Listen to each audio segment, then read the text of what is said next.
I think Bitcoin probably corrects into the mid 70s and probably ends the year in the mid 180s. You say, well, how the hell is that going to happen? Because that's just what Bitcoin does. It'll clean out all the renters. And there are people out there right now, BlackRock and Fidelity, that are talking to their clients about strategically owning Bitcoin. You mentioned the UAE, they own several hundred million Bitcoin. You mentioned the state of Wisconsin, several hundred million Bitcoin now. Incrementally, people are buying Bitcoin. As they incrementally buy the Bitcoin, it'll be very, very positive for Bitcoin's price activity. Bitcoin for 1 second, if you don't mind, because it was 91, it's now 88. And Bitcoin's had a 20% correction from its high, 108.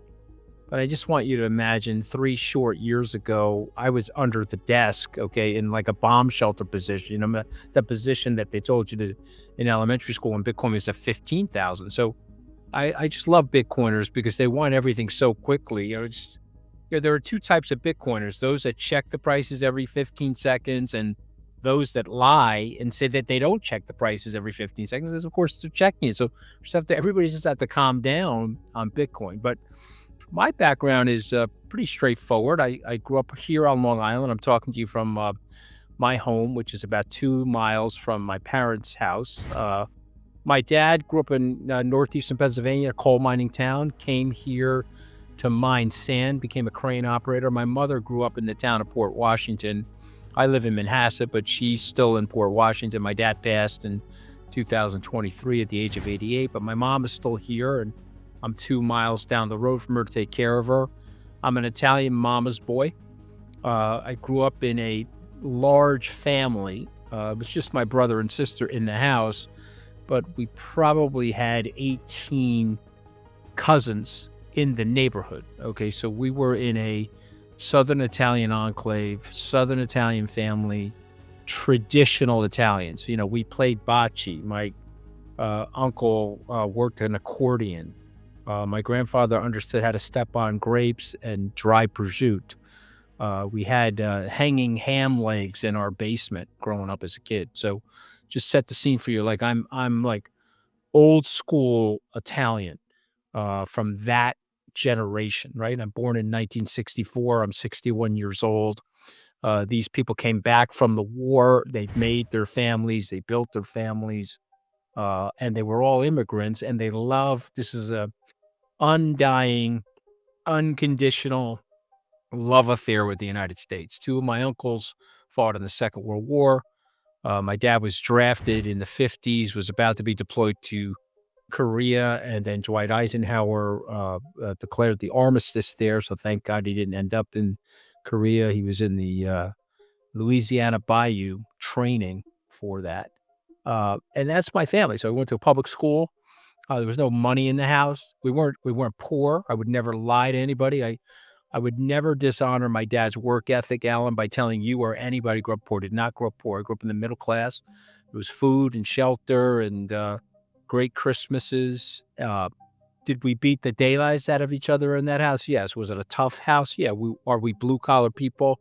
Yes, we are blue collar people. So what do you think happens? There's some level of dysfunctionality. My older brother always says, let's put the word fun in the word dysfunctional, because we were dysfunctional people. Okay, we're still dysfunctional. So I had a high IQ, did well in public school, scored very well on things like the SAT and the LSAT. I ended up going to Tufts and Harvard. I had to pay my way. My dad was helpful, but we couldn't be super helpful. And so a seminal moment for me is in April of 1982, I was 18. My dad gave me a $10,000 check. He had cashed out his union life insurance. The cash value of his life insurance helped me go to school. That was a big moment for me because I was like, all right, man, I don't want to let him down. I'm a little bit of a Long Island jackass. I'm driving in my Camaro. I'm chasing these young Irish and Italian girls all over the neighborhood. And I'm not really paying close enough attention in school. I better knock it off. And so I did. I went to school, took it seriously, got into Harvard. My mother thought it was Hartford Law School. I mean, she had no clue. She's like, you're going to Connecticut for law school? I said, no, it's down the block from Tufts. All right. They were not educated. They didn't know any better. And my mother and father, I was blessed with something that your generation is likely not blessed with, and that is my mother and father had low expectations, and they just wanted me to do well, and they didn't care.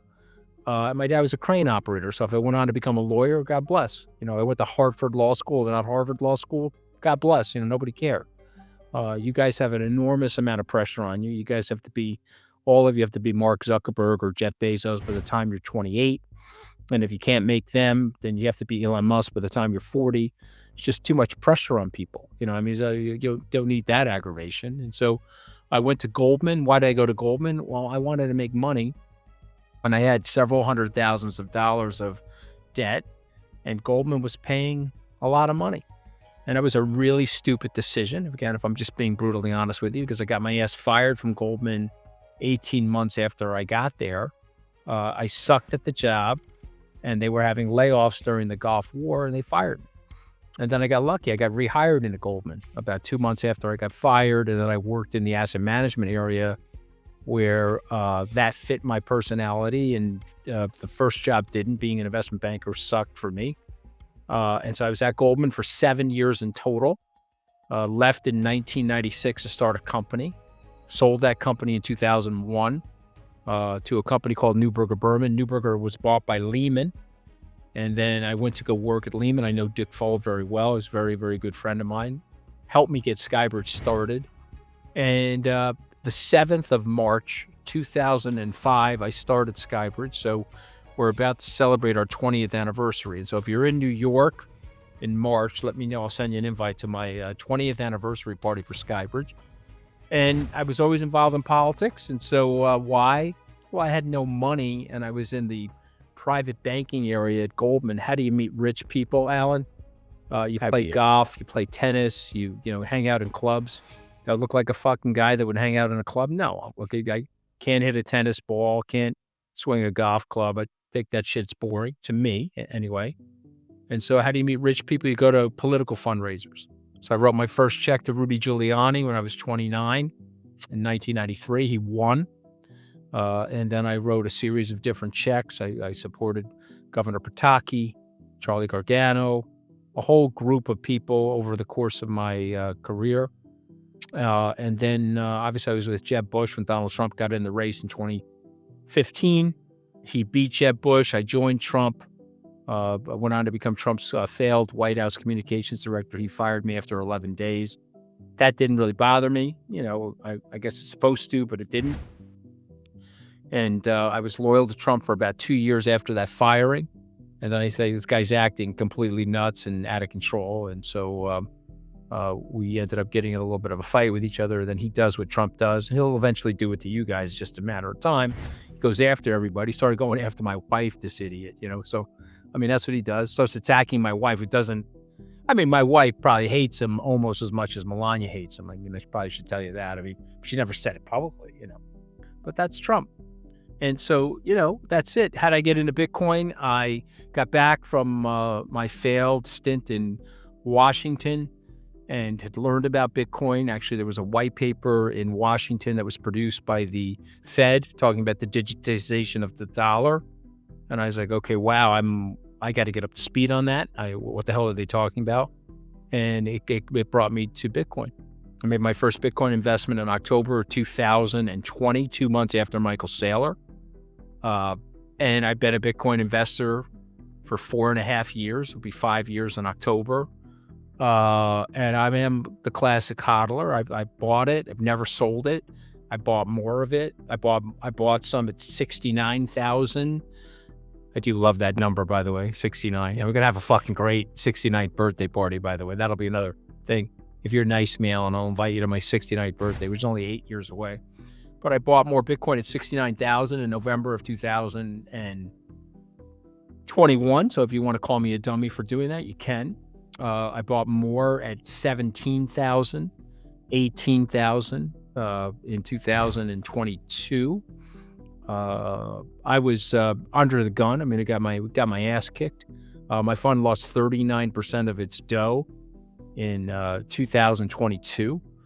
We were written up by everybody. We were told we were going to die, but we didn't. And it's 2 great years. 23 and 24 were great years for us. I mean, we probably doubled the size of the business in those 2 years. And so Bitcoin is now from 108,000 to 90,000, 88,000. Get a life. Okay, Bitcoin's going to be just fine. Get a life. And if you're upset about that and you don't have the confidence to buy more of it, don't be in this thing because, you're watching renters. They come in, they own it for a little while, they lose some money. Let me get the hell out. I don't know what I'm doing.